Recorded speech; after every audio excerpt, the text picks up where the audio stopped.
এইবাৰ চোৱা number 5 number 5 টো কি হৈছে এটা সংখ্যাৰ 2/3 পৰা এটা সংখ্যাৰ 2/3 পৰা 4 বিয়োগ কৰিলে 7 পোৱা যায় এটা সংখ্যাৰ 2/3 পৰা তো ধৰা হল সংখ্যাটো x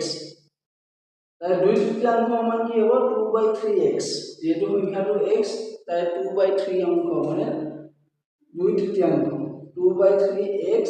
minus 4 যেটো 4 বিয়োগ কৰিব দিছে বিয়োগ কৰিলে আমি কি পাওঁ 7 পাওঁ এটো দিছে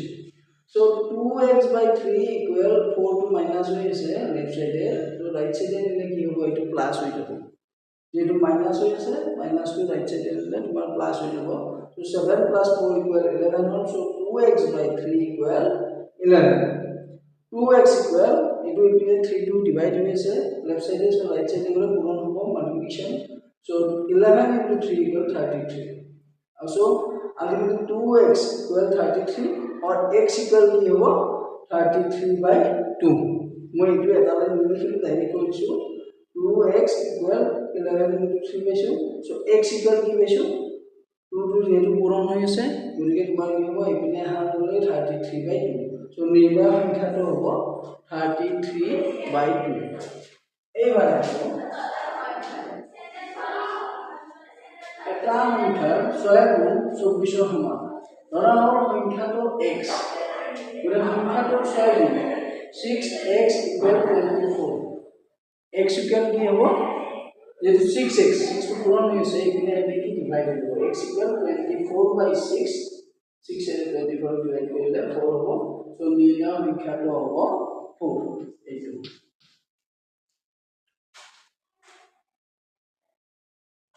হাত নম্বৰ চোৱা এটা সংখ্যাৰ 1/4 লগত 5 যোগ কৰিলে 6 পোৱা যায় কি আছে এটা সংখ্যাৰ 1/4 লগত আমি সংখ্যাটো যেহেতু দিয়া নাই গতিকে আমি কি কৰিছো ধৰা হল সংখ্যাটো x লৈছো তাৰ পিছত কি কৰিছে 1/4 লগত 5 প্লাস কৰিব দিছে so 1/4x plus 5 is equal 6 so x/4 ইপিনে রাইট লেফট সাইডে কি আছে প্লাস হৈ আছে 5 টো so রাইট সাইডে কনভার্ট হলে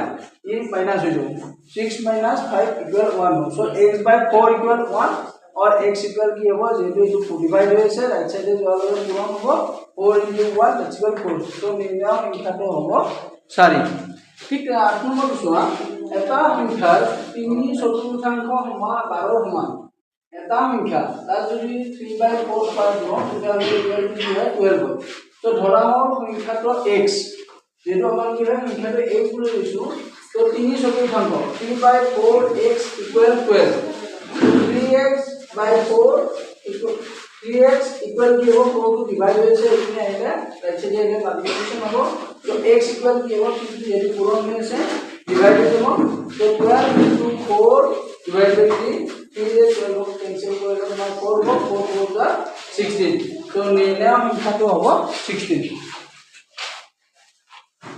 এই নম্বৰ 10 3 টো চোৱা 10 পাবলৈ এটা সংখ্যাৰ 3 গুণৰ লগত 4 যোগ কৰা 10 পাবলৈ এটা সংখ্যাৰ 3 গুণৰ লগত 4 যোগ কৰিব দিছে এটো কি হয় ধৰা হল সংখ্যাটো x যেটো আমাৰ সংখ্যা দিয়া নাই সংখ্যাটো আমি x বুলি ধৰি লৈছো তাৰ পিছত কি হৈছে যে x ধৰি লৈছো ইয়াৰ পিছত কি হৈছে যে সংখ্যাটো 3 গুণৰ লগত সংখ্যাটো 3 গুণৰ লগত 3x কি যোগ কৰিব আছে 4 so 3x plus 4 equal কি পাইছো আমি 10 পাইছো হল এটা চোৱা 3x 4 টো ইফালে প্লাস হৈ আছে লেফটৰ পৰা ৰাইটলৈ কনভাৰ্ট কৰিলে তোমাৰ কি হ'ব এই হৈ গলে মাইনাস হ'ব যেটো প্লাস হৈ আছে মাইনাস হ'ব 4 মাইনাস হ'ব so 3x equal আমি কি পাম 10 minus 4 equal 6 পাম 3x equal 6 3x মানে 3 to x ৰ লগত যেটো পূৰণ হৈ আছে so এপিনে আহিলে কি হ'ব লেফট সাইডৰ পৰা ৰাইট সাইডে গলে হৰণ হৈ যাব গতিকে x equal কি হ'ব আমি 6/3 equal 2 হ'ব আৰু 2 হলে নিৰ্ণয় সংখ্যাটো হ'ব 2 এটো হৈ গ'ল তাৰ পিছত তোমাৰ কি হয় 4 নম্বৰ জহিৰুনে এটা সংখ্যাৰ লগত 6 যোগ কৰিছে জহিৰুলে এটা সংখ্যাৰ লগত কি যোগ কৰিছে 6 যোগ কৰিছে আৰু যোগ কৰি যোগফলক কি 3 ৰে হৰণ কৰিছে সংখ্যাটোৰ লগত 6 যোগ কৰিছে যোগ কৰাৰ পিছত হৰণ যোগফলটো কি 3 ৰে ডিভাইড কৰিছে ডিভাইড কৰাৰ পিছত কি পাইছে 4 পাইছে তো ধৰা হ'ল সংখ্যাটো x ধৰা হ'ল সংখ্যাটো x মানে x ৰ লগত কি কৰিছে 6 যোগ কৰিছে x + 6 divided by 3 equal 4 x ৰ লগত কি কৰিছে 6 প্লাস কৰিছে 6 প্লাস কৰাৰ পিছত কি কৰিছে 3 ৰে ডিভাইড কৰিছে ডিভাইড কৰাৰ পিছত যোগফল কি হৈছে 4 হৈছে so x + 6 equal 3 টো ইপিনে ডিভাইড হৈছে ইপিনে ইপিনে কি হ'ব পূৰণ হ'ব লেফটৰ পৰা ৰাইটলৈ গ'লে যেটো লেফট সাইডে ডিভাইড হৈছে ৰাইটলৈ গ'লে পূৰণ হ'ব so x + 6 equal 4 3 * 12 হ'ল x equal কি হ'ব +6 আছে left to right গ'লে মাইনাস হ'ব so 12 - 6 = 6 তাৰ মানে x equal কি পালো আমি 6 পাইছো অৰ্থাৎ সংখ্যাটো যেটো আমি x বুলি লৈছিলো so নিৰ্ণয় সংখ্যাটো হ'ব 6 Good morning student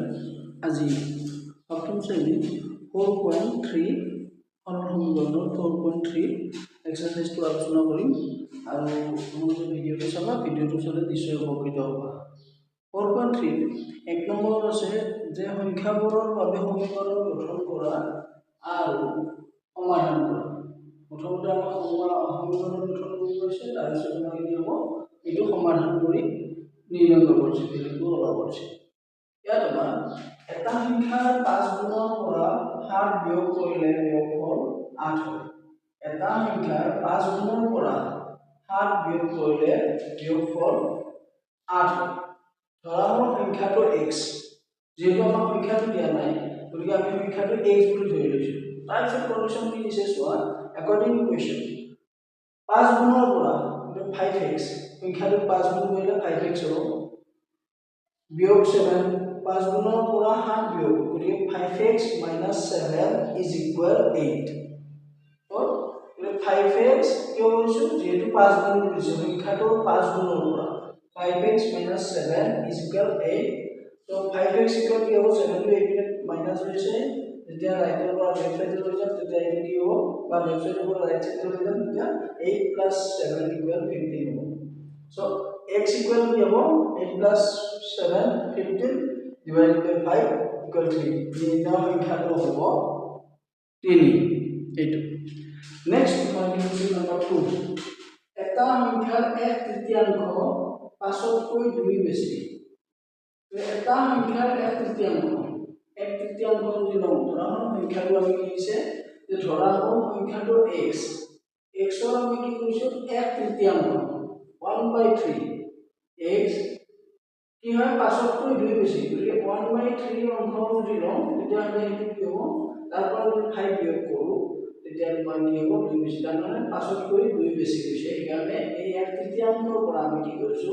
5 বিয়োগ কৰিছো বিয়োগ কৰোঁতে কি পাইছো বিয়োগফল 2 বেছি এইটো 2 বেছি বুলি কৈছে তো ধৰা হ'ল সংখ্যাটো x তো 1/3 মানে যে 1/3x - 5 যেটো 5তকৈ 2 বেছি বুলি দিছে গতিকে 1/3 পৰা 5 বিয়োগ কৰিলে আমাৰ কি হয় 2 পাম তাই সৰি 5 কৰি ইপিনে মাইনাস হৈছে ইপিনে আহিলে কি হ'ব লেফটৰ পৰা ৰাইটে আহিলে হ'ব প্লাস মাইনাস আছে যেটো প্লাস হ'ব so x/3 = 2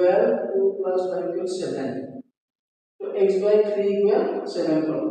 x = 3 to ইপিনে কি হৈছে হৰণ হৈছে ইপিনে আহিলে হ'ব পূৰণ so 7 * 3 that's equal 100 কিমান হ'ব 21 তো নিৰ্ণয় সংখ্যাটো হ'ব 21 এইটো বুজিছো 1/3 কৈ 1/3 যিখিনি মানে 11 হ'ব সেইটো কি হৈছে 5তকৈ 2 বেছি সেই অংশটো 5তকৈ 2 বেছি তাৰ মানে এই অংশটোৰ পৰা যদি 5 বিয়োগ কৰো 2 পাওঁ সেইটো কাৰণে আমি তেনেকৈ কৰিছো গতিকে চাই লবা